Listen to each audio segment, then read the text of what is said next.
All right. Good afternoon, Springfield. I hope that some of you are joining us this afternoon here on the Facebook page for Springfield School District. Also, the YouTube channel for me. I think we'll get to a point down the road where we'll get back to having an institutional YouTube page, which will not be a one just for me.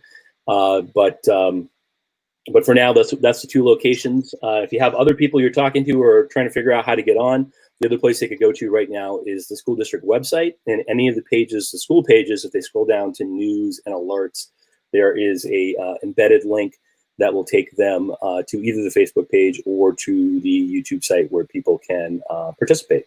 So as we get going here, I just wanted to welcome you. This is a kind of a new thing for us. I'm very happy to be with these five people on a Friday when they should be heading out for the weekend, just to spend a little time with you talking about what we're up to. But I wanted to first talk a little bit about expectations for what this event is and what it isn't.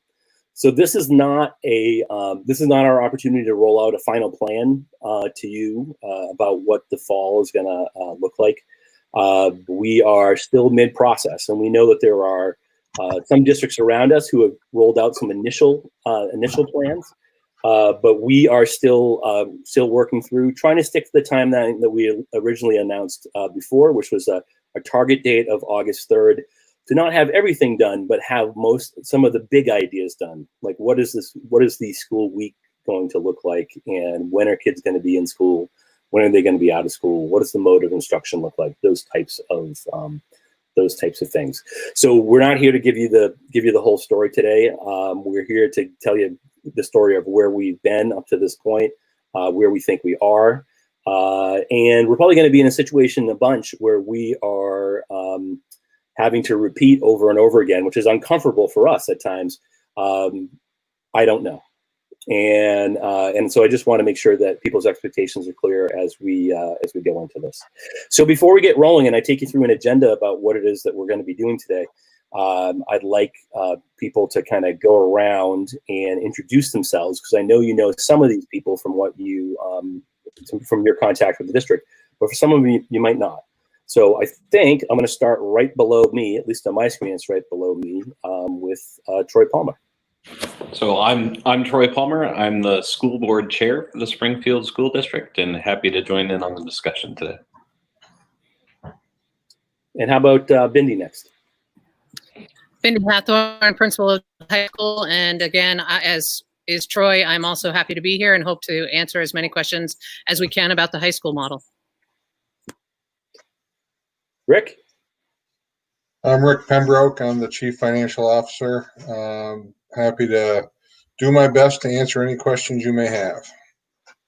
All right, and as we come around the circle, Steve. Hey everybody, happy Friday. I'm Steve Cohn, principal at Riverside Middle School. Glad to be here. Christine. And good evening, everyone. Happy almost weekend-ish. And I'm Christine, the principal at Elm Hill School. Great. All right, so I'm going to go ahead and open up a. This is like as we are experimenting with this new platform. We apologize in advance if anything is a little clunky tonight as we're trying out something new. I did a little bit of testing last night with some great volunteers who are looking at our Facebook page, but that doesn't mean I won't have some clunk as I try to move us around a couple different things. So I'm going to share my screen in a minute and share some slides with you so that we can talk through what it is we're doing and then kind of get this moving along. So yeah.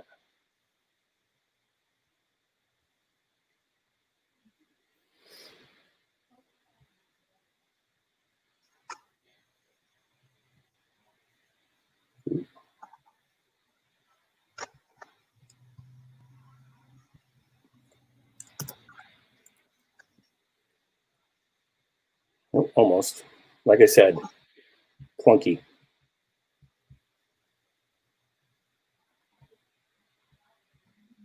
Okay. Try that again.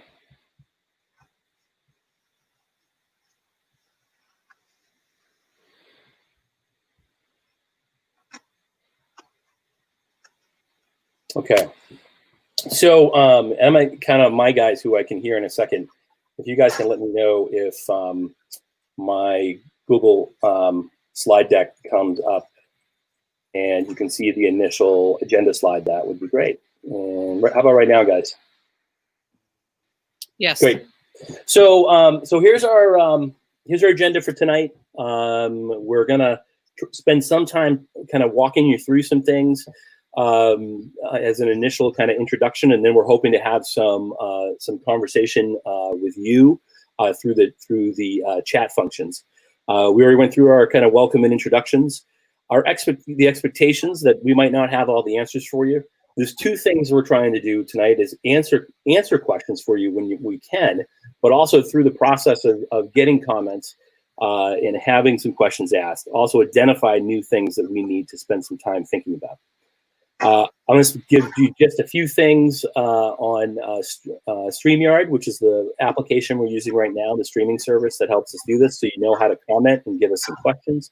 We're going to walk through the process so far, what we've been up to, talk a little bit about some surveys that we've done, both of parents and of staff, and then talk a little bit about next steps, and then we'll open up the floor to the questions that you are typing in, and we'll select some of those that we are and have some dialogue about those. So first, if you're on, there's two places you could be on to be participating with us. The first is through YouTube.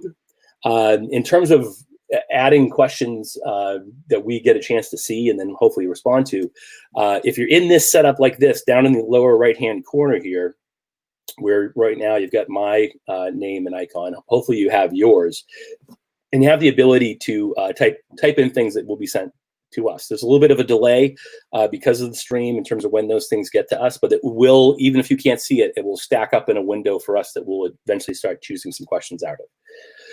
In addition to YouTube, the other place you might be on live stream right now from Facebook. And on Facebook, it'd be very similar, where you're just going to use what a lot of you are familiar with. You're just going to use the comment box down below, and that will also send questions to us as well. And some of you have already started putting in hellos and highs and things already, so it's already starting to come through on our end. So let me talk a little bit about the process we've been through to get to where we are right now. And our planning process for the fall started actually in the spring. We knew while it wasn't really clear what the fall was going to be, and the state wasn't in a position to give us really clear guidance as to what they thought we were going to do in the fall. As we got into like the early part of May, we just said, we got to start thinking about this, regardless of what we think is going to be on the other side of the end of the school year and then into the summer. We have to have done some initial thinking to be in a position to take whatever steps we can to provide the best possible education in the fall. So this document, and I just have a screenshot of a couple pages of it, called Restart and Recovery, is something that was put out by the Council of Chief State School Officers. This is an organization that is made up of all the heads in each state of education. So in our state here in Vermont, the Secretary of Education is a member of this organization. In some other states, they have state superintendents. So it's a combination of those folks. And they developed a planning document. It was really targeted towards state officials, but we were looking for something as we were starting to do our work to frame our thinking. So we used this as a kind of conceptual framework to start doing things. And they had 4 different areas, which I'll talk about in a minute, but one of those areas was continuity of learning. And this was an example of some of the things that they talked about under continuity of learning. Those of you who've been paying close attention to the conversation at the state level and some of the things that were expected of us, you might recognize that phrasing, continuity of learning, because as we went to remote learning after we shut down schools in March, one of the things that was expected from us from the state was a continuity of learning plan. So one of the reasons we chose this framework is we thought it was likely, since they were already borrowing this piece from the chief state school officers, that we might see some similar borrowing in the future. And if we could start to think around things that we might be handed down to us from the state, we'd be in a better position. So as we, and some of you have already seen this, I put this out before. but I want to just make sure that I don't assume everyone has. We broke out our planning process, and we've changed the dates a couple of times, and we will change the dates again, into 4 stages. In the first stage, we titled it "Setting What Is Possible." And in this stage, we had several different teams who looked at these areas that are listed here, these 5 areas: transportation, food service, health considerations. This included things around the nurse's office, but also like what would we have to do in terms of disinfecting and those types of issues. Physical plant, things around our buildings that we would have to think about. And then human resources. What was changing in terms of the law and expectations around the people who work for us. And these groups, which were made up of a combination of central office department heads, who then pulled in other people from around the district to have conversations, they were tasked with trying to identify, number one, what are things inside of your area that could block other decisions for us? So if there's something in transportation that is going to limit the next stage of thinking, when we start thinking about, well, what does the school day look like?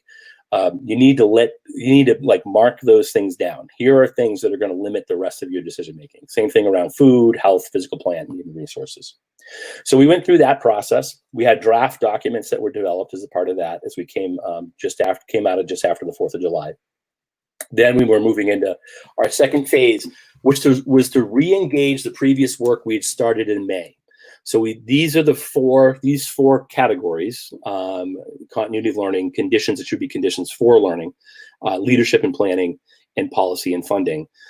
These are the areas that we had taken from that two-stage school officers document. We had already done some work, some brainstorming. But what was difficult during that May period was what ended up happening is we ended up generating a lot of questions in those areas as opposed to a lot of answers, because there were a lot of things around us, a lot of variables that we weren't clear about. We weren't clear about what the state level expectation was going to be for schools. We weren't clear about what the status of the viral infections were going to be in the state of Vermont. So we were in a position where we actually generated a lot more questions than we did answers. But in this last period, we re-engaged that work now with a little bit better understanding as to what's going on around us. Then we're moving into now this next stage where we want to get some other groups involved. Now, we are not done. There's no, as I said tonight, there is no final plan to roll out. But even in this intermediate stage, we want to start engaging these other groups. We want to soon, we've already had some dialogue with our staff. I just had a Zoom meeting with a bunch of our staff yesterday to talk about where we think we are at the moment. I'm looking for help from a small parent group, a representative parent group, to look at some of what we're talking about and give us feedback, very specific feedback. Same thing with students. Our two unions, the Teachers Association and the Sports Staff Association. We're also going to push this out to a bunch of the different regional partners that we try to coordinate with. And then the school board is had multiple opportunities to have some conversation about what we're doing, what we're looking at. We're going back to the school board on Monday night to have some more dialogue. And our goal is that not the end of next week, but by the following Monday, we're in a position to not say, here's every single detail that is in the plan, but here are at least the big ones, the big ideas about like how many days a week are we going to school? Are we going to offer a remote option? Those types of things. And some of those big ideas are taken care of, and hopefully a portion of the smaller details are in good shape. But we know going into the month of August, schools, once we have a clearer district kind of approach to this, schools are going to be working really hard in their teams, and they already are, to try to figure out how to fit underneath that umbrella. So here's what's going on. The reality of our processes, and this is what makes it challenging, is because of the short timeline we have. I think some people would like it to be, well, we're going to go ahead and we're going to finish a complete district process. And then we'll move into building level planning. But with the short timeline we have, it's really, this is a parallel conversation that's going on at the same time. We have teams that are working, thinking about this globally for the entire district. And then we have simultaneously, some of those people are like in the morning working on district stuff, in the afternoon working on school stuff. And there's this kind of conversation that's going back and forth between these two groups about what it is we need to do, because we're trying to, on one level, we want our big plans to be informed by the details thoughtful consideration of the details that we need to consider in each of these settings.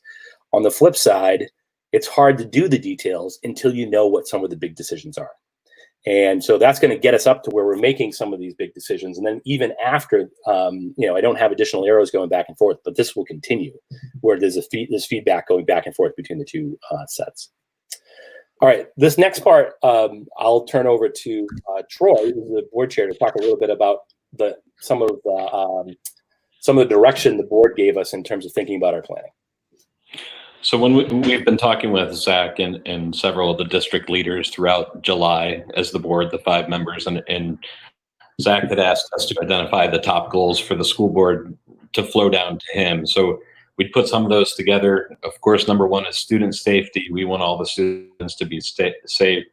Staff safety, which is equally important. We can't have school without the staff being safe. It's in some respect is even more important because they'll be in contact with every student throughout the days. Reconnecting with students, as the board, we've heard from the community, many of the students feel a little disconnected since the spring time frame where we all went to stay home, stay safe. Identify our education gaps, because we do know that there are going to be some education gaps from the remote learning, reintroduce students to the school, continuity of learning, and last in-person education. We do recognize as a board that the leadership team, many teachers and Zach are working very hard right now throughout the days, which should be their summer break, to bring us back to school, hopefully safe with a great plan. So the board does recognize that and appreciate all the effort. Thank you. So we did, as we've been going through this, there's several different things that are informing the work right now. And one of them is we've done 2 parent surveys and 2 staff surveys. One was in the spring, right when we got done with distance learning, and we were wrapping up for the year. We sent out 1 round. And then the second one we just did recently. I think we closed it on July 16th. So I'm going to take you through just a few of the slides that were part of what we got back from parents. We had a very large parent response. We had 539 families respond to our request, which is great. And this is kind of a breakdown of where the sample is from. So it's a little high school heavy in what we got, but not a lot, because high school does have an extra class of kids compared to the other grades. So there were some things in this that I think were surprising to several of us. If we had to predict some things, there were some things that came out differently than what our predictions were. So here's one. With the current state guideline in place, masks, social distancing, etc., do you intend to have your child or children attend school on campus in the fall? And so we had, close to 26%, about a quarter of our families said we do not intend to have our students be in person. And I'll be honest, I would have thought that was going to be a lower number than what we got. So that's something that's informing our thinking. And the next question, the same thing, was also is driving some thought for us too, which was, for health or safety reasons, would you be interested in a completely remote learning option? So here's what we got from folks. Again, about if the 27% or so are saying no, I don't have any interest in a completely remote option. But the maybes and the yeses are almost 3/4 of our respondents. Again, we have a lot of people telling us, I might be, I'm either very interested in that, or I may be interested in that. So as we move through, we had some questions about, and I'm going to post all this on our website under COVID information. So if you see some of this stuff, I'm like, well, I'd like to see that again, or I'd like to delve into this with more detail, I'm going to post all the staff survey information and the parent survey information on our website. I hope to do that by Saturday, so that's all up. We had some questions about the ability to get childcare if you weren't in a position where we were doing 5-day-a-week school.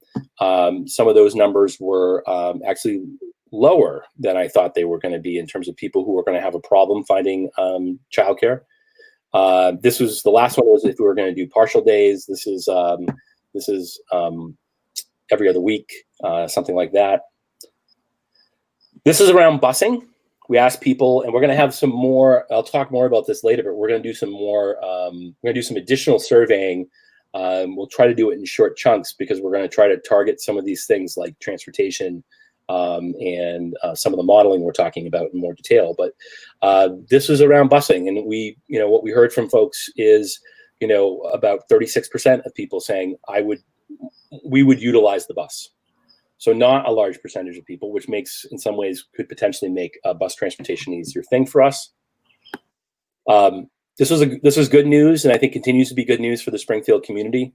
If we had to be remote, would we have reliable internet? And the vast majority, I think we had only 3% of people that indicated this little sliver here that they would not. That's great for us, and compared to the rest of the state, that's a really impressive distribution of internet access around our community. And this is the last of the closed response ones, which was looking at after school programming. Would you need after school programming in the fall?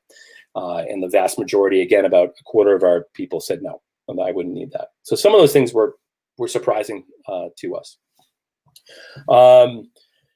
In addition to the parent survey information, some staff survey information, I'll explain what the staff had to say in just a minute. This other document, if you're trying to understand how we are thinking about, we're sorting through the health information we're getting.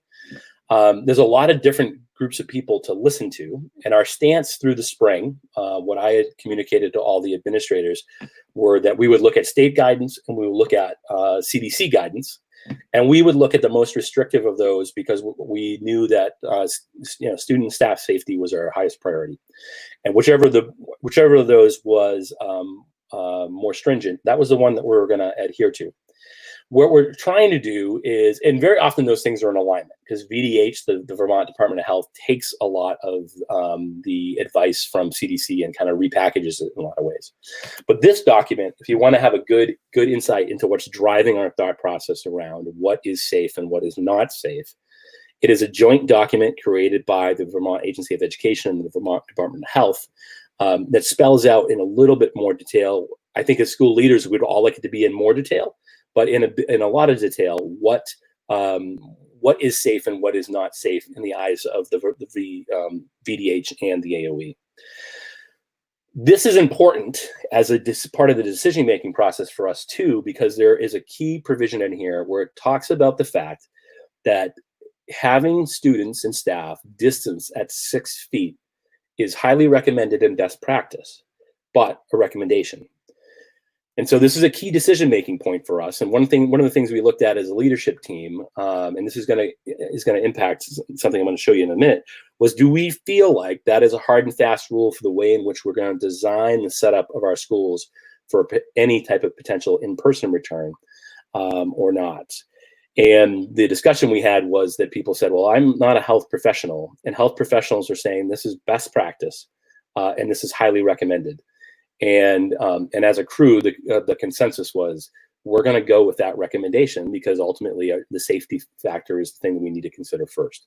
But that is an important decision-making point because then what we did is we already knew that we're going to have a problem at the high school and the middle school of having in-person instruction for a variety of different things in regards to their schedules, the amount of movement that happens, all those types of things. But we were, due to lower potential infection rates with younger kids and our concern about about how much more difficult it is for younger kids to participate in distance learning, we were hoping that we could be in a position to offer a 5-day in-person opportunity for those youngest kids. And I think that was part of the board's guidance too, was, there's a preference for us for in-person instruction if we can do it in a safe way. So once we came to that 6-foot conclusion and we started to look at, well, can we pull this off 5 days a week with K to 5 in our schools, even if we have to go to a hybrid model at the higher grades? And I asked our maintenance staff to start drawing up maps that would indicate to us how many students and a teacher could we get into each of our spaces around the district. So let me show you just a couple of those maps. I'm not going to go through them all, but this is Elm Hill. So, and those of you who haven't been to Elm Hill, I apologize. All the spaces on this map that have numbers are classroom spaces at Elm Hill. And so if you look up above towards the top row here, you have the number 10. So that is based on our maintenance going in, looking at how desks could be set up, measuring it out, giving space for the teacher at the front, having kids spread out in desks 6 feet apart, which is what we're being told through that document as best practice, and having a lane for teachers to either walk across the side of the room or down the middle of the room in order to access students. This is the most kids that we could get into that space. Unfortunately, that's about, in many cases, 10, 10, 9, 9, 9, 9. These are in most cases about half of what we need to do in order to put kids into the buildings. So, and at first it was like, well, maybe what we can do is maybe other buildings are less of a problem. And this is one of the maps for Union Street School. And I apologize, it's a little less clear, but you can see we have a few rooms at Union Street where we could get 19. These are the rooms that were originally designed during reconstruction to be kindergarten spaces. So we have 3 big rooms that could get 19s at Union, but then we're getting into all these much smaller numbers that won't accommodate the class sizes that we have. So as one more push to try to make sure that we could see whether or not we could pull this off, even if we got creative, we started looking at what if we didn't put kids in classrooms, but we started taking large rooms, other rooms around the district and tried to repurpose them into classrooms with like dividers. So if we took every gymnasium, every cafeteria, auditorium stages, if we took those spaces and we started breaking them up with dividers, could we get all the students into those spaces? And potentially what we came to, and here's an example, this is from the high school. This is the first floor of the high school. And here's like where the main entrance is, the auditorium, the cafeteria, the gymnasium. And we started looking at like ballparking. Well, if we took the CAF, broke it in half, and then broke it in half again, could we get as many as 4 classes into that space and still have kids socially distanced? So we roughly looked at this type of stuff, and the conclusion that we have now, and the teams that we've got people on, we have about 40 people. It's a variety of people who are principals, district central office people, school board members, teachers, paraprofessionals, people from all over the district. The conclusion was that even if we could pull it off, and we weren't sure logistically if we could, between power and all the other things we were going to need in these spaces, that we were not confident that that was going to be worthy of the things that kids were going to have to go through in order to receive that education. That gyms are echoey. It was going to be hard for kids to receive what it was we wanted them to receive. So at that point, and that was earlier this week, we came to the conclusion that meant that in-person instruction for K-5, most likely for a 5-day basis, was going to be off the table. We'll talk a little bit more about some ideas that Principal Pereira has, Dr. Pereira has, maybe a little bit later. But that was one of the things that we recently went through. That moves the district to a stance where we're starting to talk more and more about the possibility of different hybrid models. And when I say hybrid, partially in person, partially remote models that would be happening throughout the district K-12.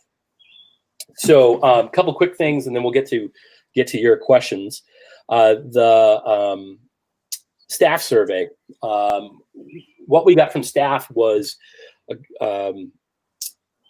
basically, we had a very long survey for staff, 50 questions. And again, I will share that out with the community. I've been telling the staff that I was going to share it out. We're going to be very transparent about what it is what we're looking at and how we're making decisions. If I had to boil down though those staff surveys to like 2 concepts overall, the 2 big concepts would be staff saying, I don't know that remote instruction.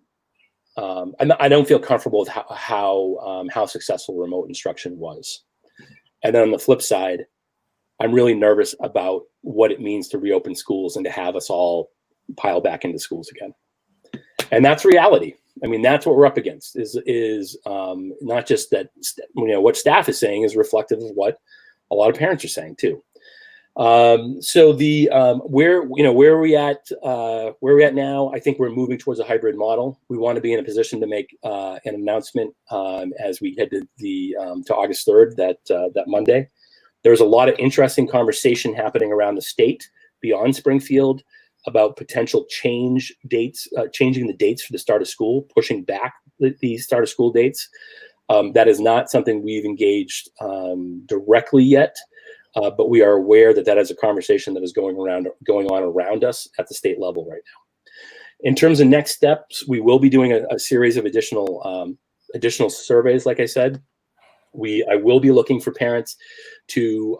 It's not going to be a huge group, but I'm going to look for a representative group next week to spend a little bit of time. It'll probably be a few hours. Probably be sending you some material one night and then spending a few hours together remotely to talk through what you're seeing and what you think about some of the things we're proposing.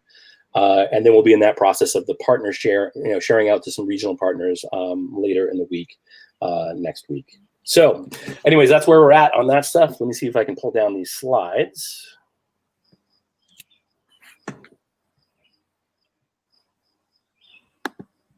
All right. All right. Okay, so let me start diving into some of this stuff, and I'll start from the top and kind of work our way down.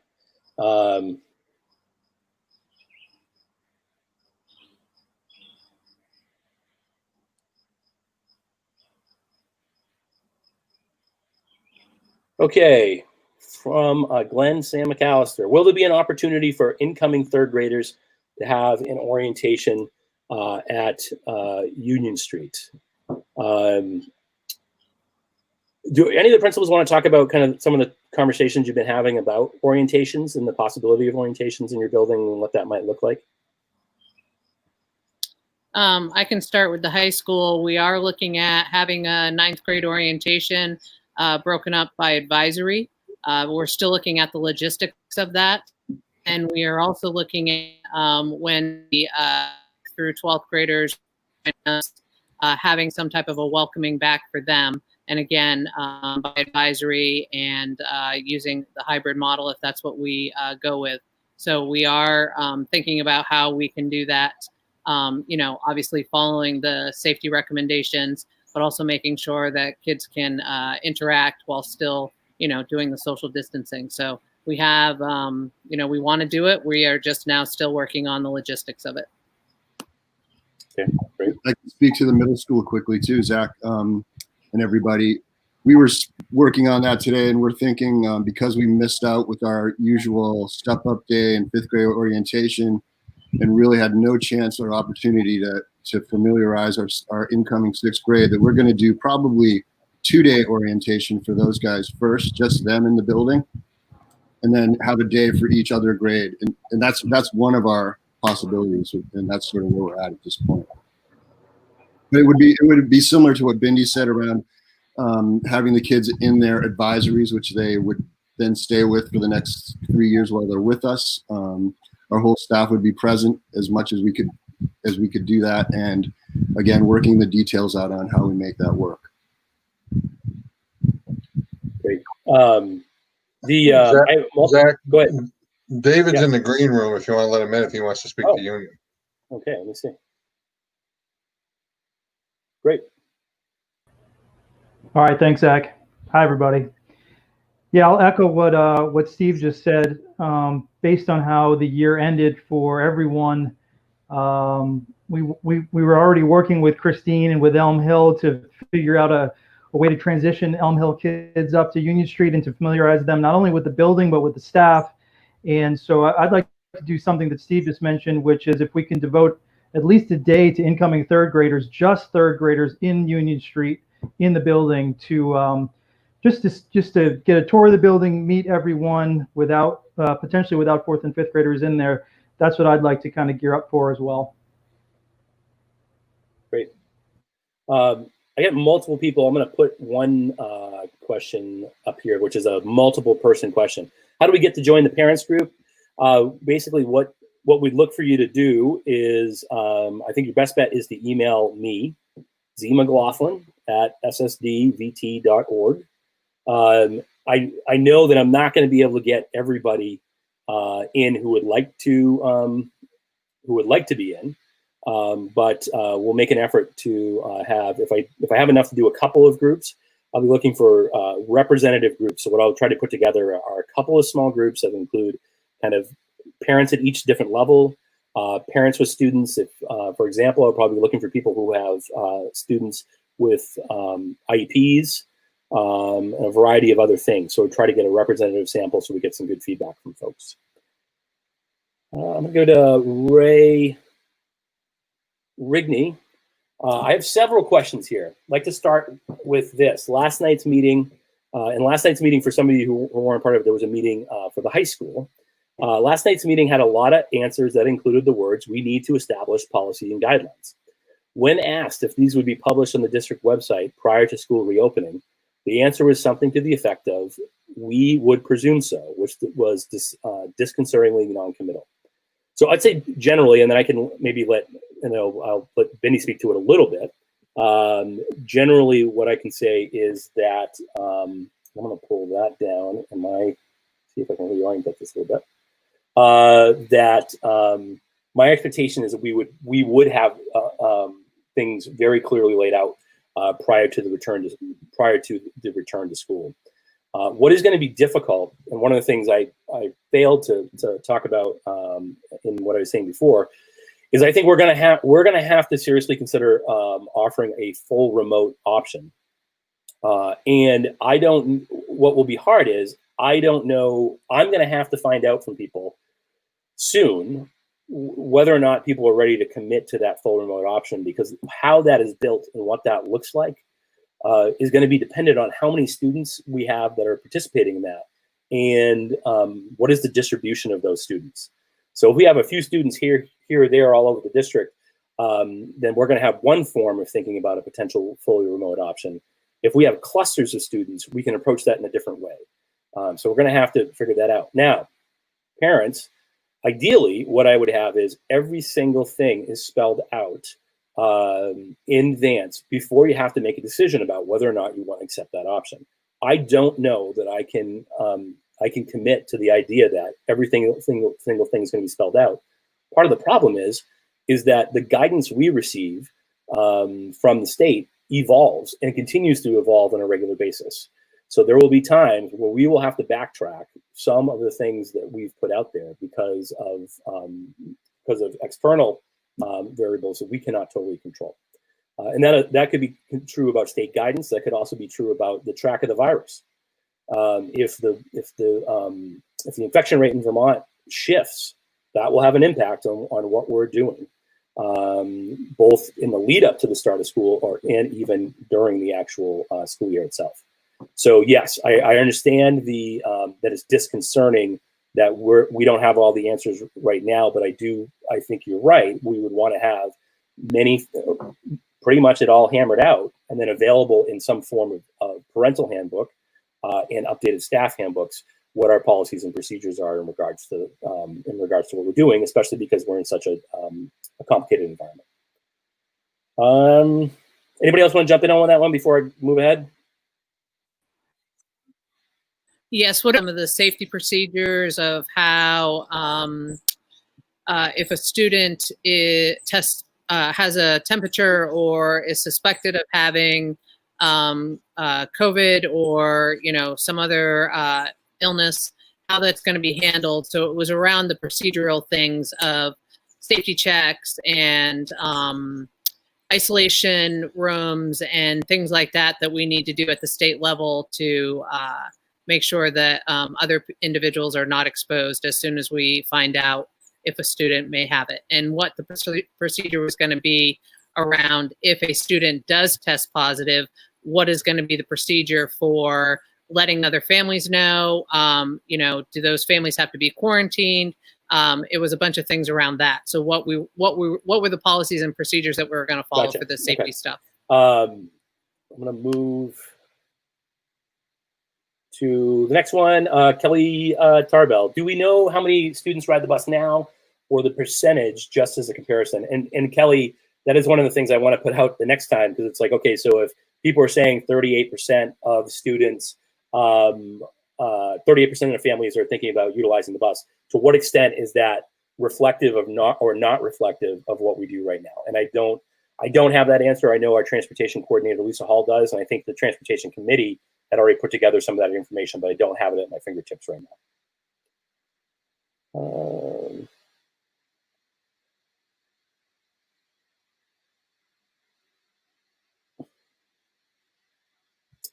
All right, Suzanne, particularly on the elementary level, is there enough interest in a full remote option?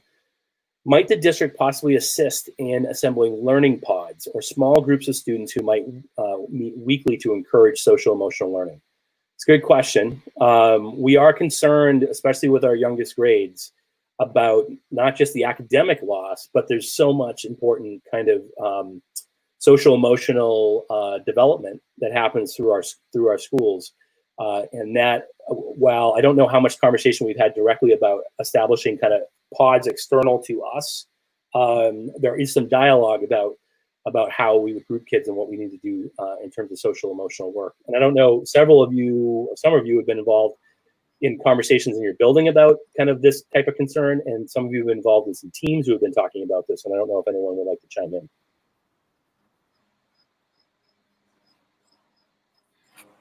So I would just jump in to say, this question definitely relates to some of the staff survey data that Zach talked about, where, we know that our ability to deliver the remote learning opportunity that we provided in the spring was not ideal, especially for some of our youngest students. And so we definitely, as we move forward and think about the hybrid model or even a fully remote option, how we might be able to do that in a way that is more developmentally appropriate and really is supporting students on all levels, both socially and emotionally and academically. And so I can't say that we've spent a lot of time talking specifically about this idea, but in general, how can we support students when they're not in the building, whether that's full-time or part-time, is definitely high on the radar.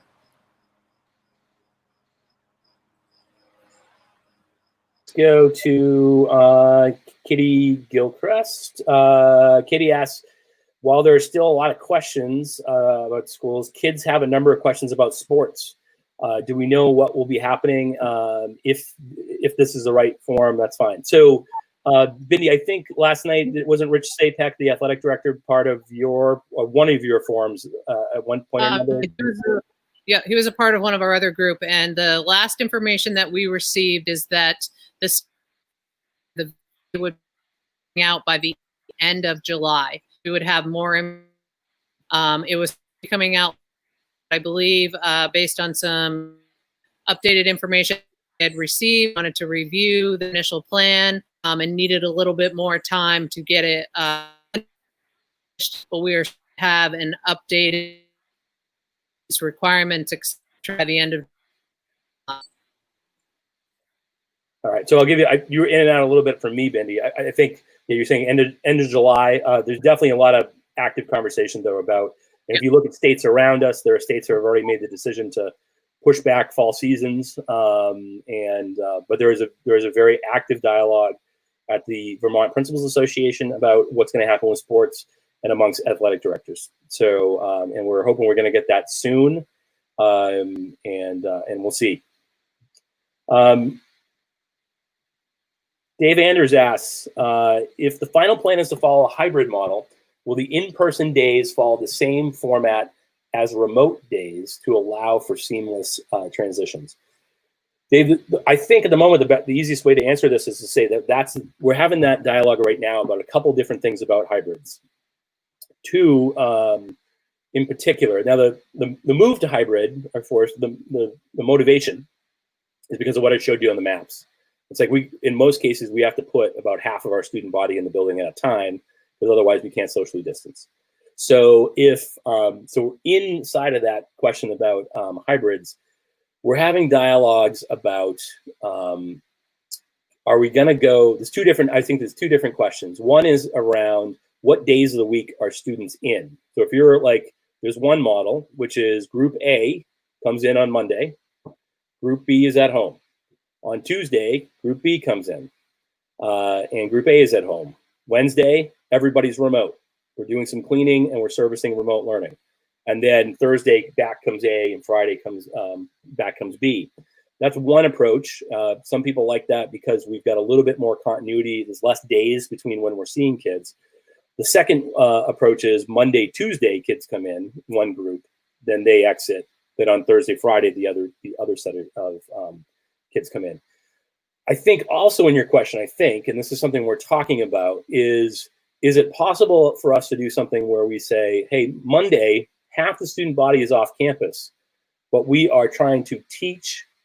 We have in-person kids that we've got, and we are trying to stream to the other half of kids simultaneously.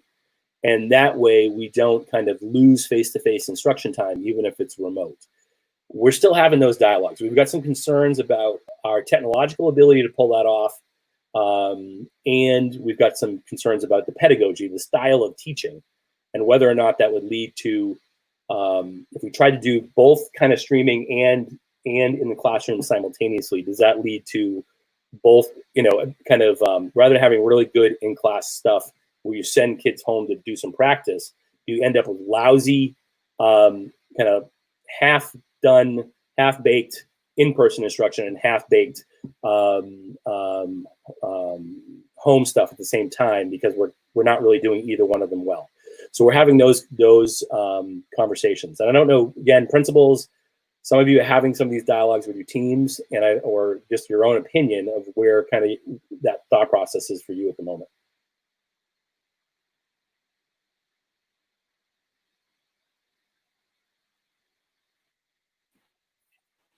For me, you answered the question. We're still looking at what it look like, but we are, we have had 2 parent forums. We have two student forums next week, and we have staff forums next week. So we're hoping to gather more information and come up with, a more definitive plan.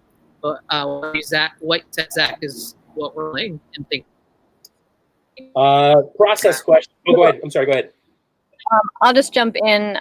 So one of the biggest concerns for, our youngest students is, whether or not there's adult support for them to access the technological components for them to participate, depending on schedules that people have, childcare, all of the factors that families are dealing with, especially if there are multiple children in the home.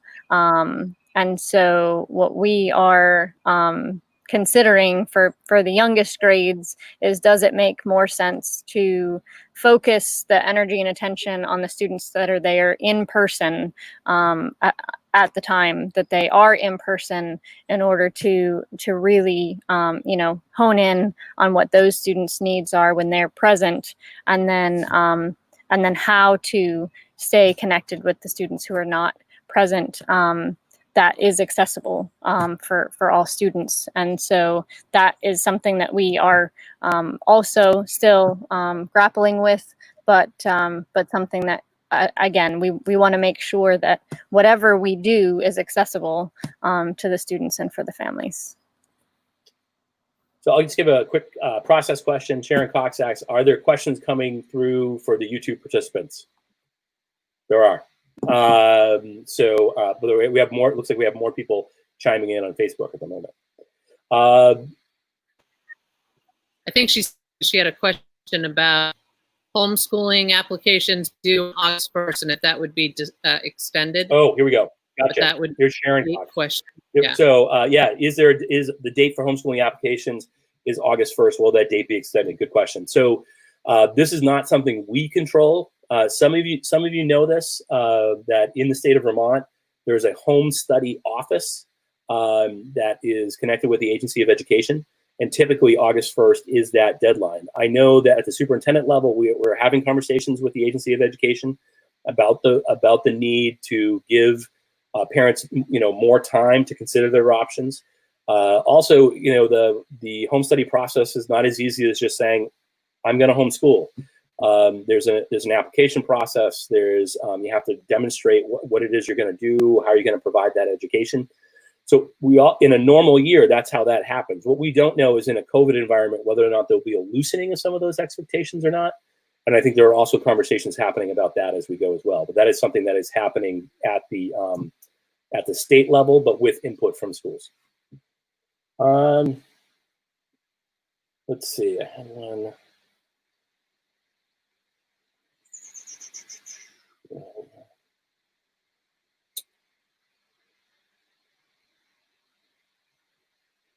Oh, I lost my place because I went back to find that. Zach, there's lots of questions about groupings of kids that might be a good Great, idea to answer. So why don't I'll pull this one down, and if people want to speak to some of the grouping questions we've got. I'll mention really quickly that one of the things we were dealing with today was that there was newer CDC reinforced the concept of we'll call it podding of kids, where you would keep cohorts of kids together for a that type of so they wouldn't intermingle with as many other students. So that guidance, some newer guidance came out that re-emphasizes that point. And so one of the challenges we have in that is that is a little bit easy. That's not unbelievably difficult to pull off at the K-5 level, where you tend to be focused in a particular classroom. We were struggling today as we have that new, and this is part of the problem with getting new guidance. We were struggling today with trying to understand how does that affect our middle school and high school programming if we have to put kids into groups they don't separate from. Where our middle school and high school programming tends to be much more fluid than that, much more filled with choice. And so we're having a hard time conceptualizing based on that new guidance what that might look like at that age group. So Zach, the other trend around grouping is if families have children in multiple buildings, that would we be trying to align our schedules so that if a family has a high school student and a middle school student and a first grade student, that they would all be going to school on the same days. And I know that we've had conversations as an administrative team that it would be our goal that we would align as much as possible, because we know that that would make it a lot easier on families in order to make sure that there's a coherent experience for your family as far as the hybrid model.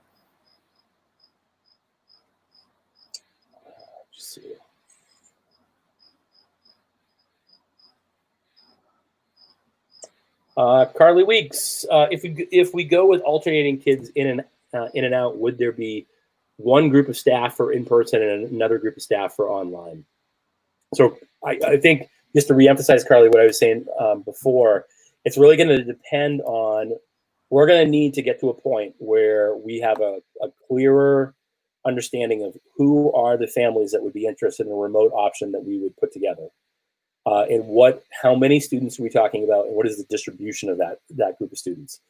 Once we know that, then we would be in a position to know whether are we going to take some teachers and just make them remote only teachers, and is that a manageable thing, or are we going to have to find some way to integrate the instruction of our remote learners in with the same teachers who are doing the in-person instruction?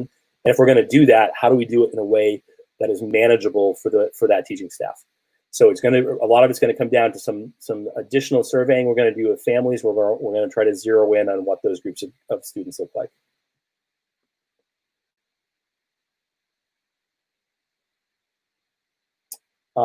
Julie Goodrich, if parents choose not to send their children to school, what are the steps they have to take? And will so many people choosing that change how the budget is used? Yeah, I mean, there's a lot of budget questions that we're dealing with right now, just in terms of cleaning supplies, masks, etc. So I'm going to go on a tangent for a minute.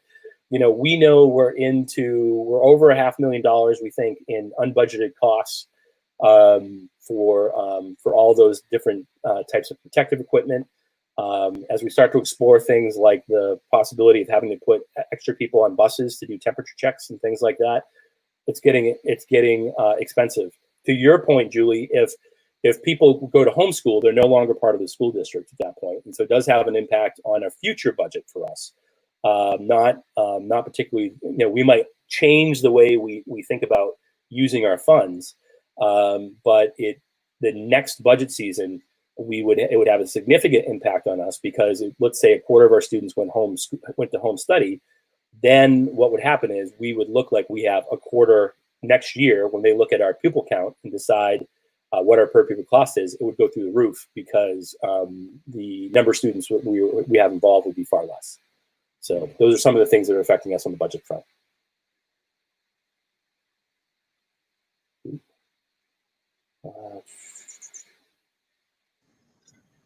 Zach, David got kicked out. I don't know if he's still waiting in the green room. Oh, is he? Okay. I don't know. David back in. He chops my head off when he comes in. I get pushed up.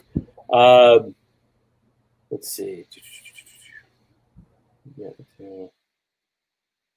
Some of you guys are having an opportunity to see. Let's see. I may have missed it, but what do we do with our child on the day they do not go to the actual school?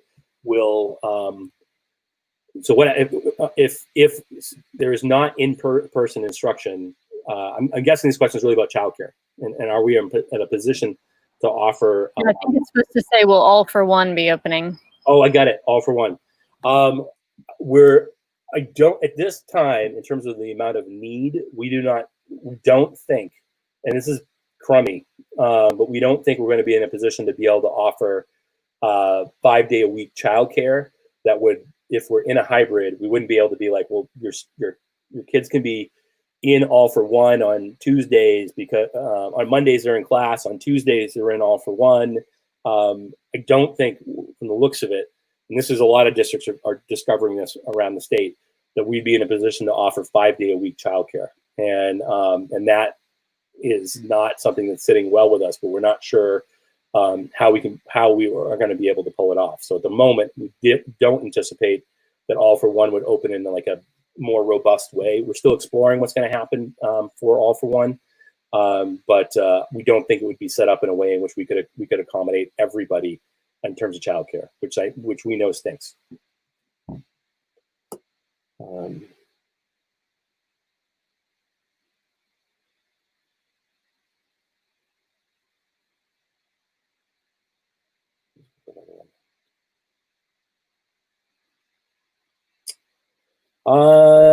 Mr. Rigney, you could put the kids in pods based on math, science, English, history, and focus on the electives separately. There are some, this is back to podding, and could you cohort kids at the middle school and high school level. There is some conversation at some places about that in a COVID environment, that perhaps what we need to do is basically strip down our curriculums at the secondary level and get down to just core base offerings. There are some people who are having those dialogues in different pockets around the country.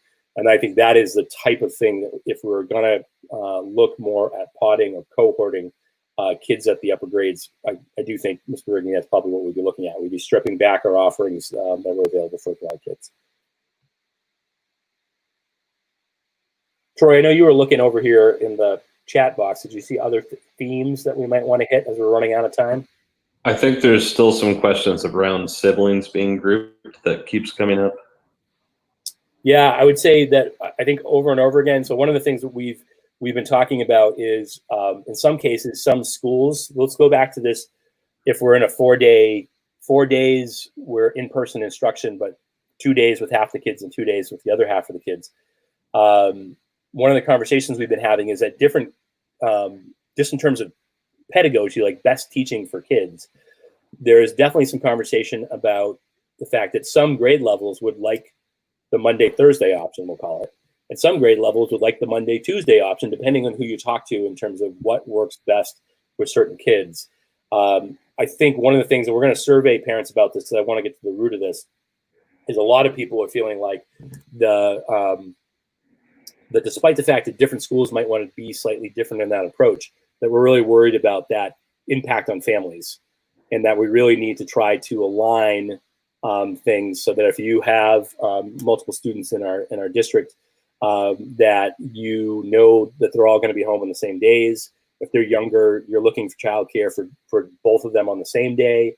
You're not trying to spread it out over the course of the week. But we are going to send some stuff out to try to get a better handle on that. So there's another good one about live streaming classes. Yeah. Again, I don't know if one of the, Bindi, I feel like you guys have had some conversation about this at the high school level about the possibility of live streaming. Yep. We have been discussing it. We're trying to figure out equipment because if you do try to live stream, just use the laptop. Give you a big department. Look at is there a way to do clip-on cameras? What is the capacity of being able to live stream? Like if you're thinking about how many classes we have during block 1, can the system handle that? Is it going to be, chunky where some information isn't going to get through, where you're going to kind of have the interruptions? So we are looking into it, and a decision has not been made, but that is a thought that has been on our table to think about and figure out. Same with the middle school on that too, everybody. As a matter of fact, I have a meeting to talk with our head of IT about that on Monday. I'm going to go to one last question because I want to be respectful of the people, all these people who I sucked in to speak with you today. We're crossing over the 6 o'clock mark, and so I'm going to hit one last one and then close us out. Courtney Sinclair asked, can parents have a choice to send their children or have them remotely learn with school? I think we're anticipating at this point, Courtney, that we will offer a remote option. Like I said, and some other questions, we're still trying to figure out what that is based on the specific need and requests from people. What I do anticipate is if we're going to go in that direction, which I think we will, families will have to make a choice. You're not going to be able to go in and go out of the two. If you wanted to have a fully remote option, then we would need to, in order to structure and staff it, we would need to lock some people in. And we've talked about what that is. Is that for a semester? Is that for some other length of time? But we would try to give people the most information we could about those two options and then lock in people to those choices until probably at least the semester, but we would be reevaluating, say, like in November, what that might look like thereafter. So, all right, I apologize. I know I have some people who are like, hey, where's my question? And I'm not sure if we got to this yet. And we haven't been able to get to everybody's questions, and we have a lot of great questions. I will try to record. I will try to make sure that we collect all these questions. We get additional information out to you as we go. I also hope that this is not the last of these. I'm interested in the very least, and I'm not going to speak for my guest host today, but in pulling on other people in the future, maybe on a weekly basis, to have an opportunity, not necessarily at this time slot, to have some additional dialogue with you and give you some additional updates as to where we are. So thank you very much for giving us a little bit of time, and look for more information from us, and send me those emails if you are interested in being on that parent focus group. I won't be able to get everybody in, but I'll do my best to get representative samples, like I said before. So thank you, everybody, and have a wonderful weekend.